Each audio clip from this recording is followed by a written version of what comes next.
Mga idol, latest update po tayo kay Diwata. Kasi po yung Encanto Paris Overload, sinugod po niya. Yun po, yung sa hindi pa nakaalam, yung Encanto Paris Overload, sa tapat lang po ni Diwata. Bali sa kabilang side lang po siya ng kalsada, ang Encanto Paris Overload. Yung Encanto Paris Overload, sa kabilang sila nagtitinda. Gawa ng iniiwasan nila ang clearing operation. Kaya po si Diwata napasugod dun sa Encanto Paris Overload.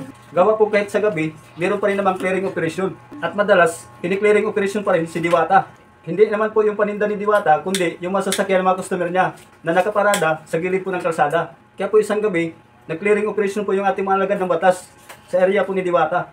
Doon na po si Diwata napasugod sa Encanto Paris Overload. At nagtanong lang naman si Diwata kay Encanto Paris Overload kung bakit hindi sila kini-clearing operation.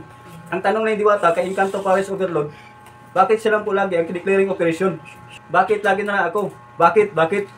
Yan po ang mga binibitawang salita ni Diwata kay Encanto Paris Overload. Habang nakikinig lang naman ang mga tauhan ng clearing operation. Kaya mga idol, hanggang ngayon, yan pa rin ang laging sinisigaw ni Diwata. Bakit tanging siya lang ang laging clearing operation? Pahabol pa ni Diwata kay Encanto Paris Overload, hindi ko naman kayo kinukontra kung nagtitinda din kayo dito sa harapan ko. Ang tanging pinagtaka lang po ni Diwata kung bakit siya lang palagi ang kini-clearing operation. Minsan may isang content creator na nagtanong kay Encanto Paris Overload. At ang tanong niya, si Encanto Paris Overload ba daw ang laging nagpa-clearing operation kay Diwata?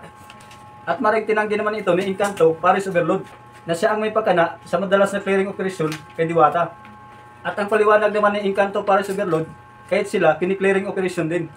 Kaya nga sila nagtitinda sa gabi lang dahil maski sila hindi rin pulusot sa clearing operation. Pero ang pinagtaka lang po talaga ni Diwata, itong pinakahuling clearing operation, na sa gabi din naman nangyari, tanging mga sasakyan lang na nakaparking sa gilid ni Diwata ang kini-clearing operation. Nakatapat lang po mismo ni Diwata, hindi po kini-clearing operation.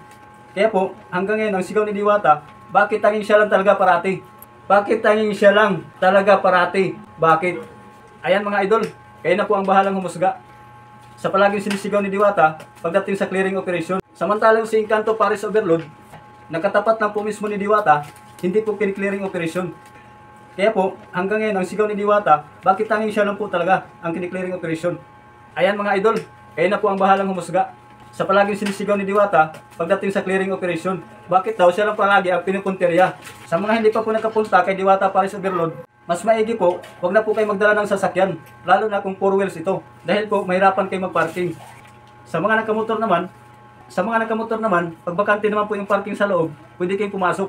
Sa area naman po ni Diwata, meron naman pong parking, pero hindi po kalakihan ang area. Kaya ang payo ko sa mga gusto magpunta sa Diwata Paris Overload, huwag na po kayo magdala ng sasakyan.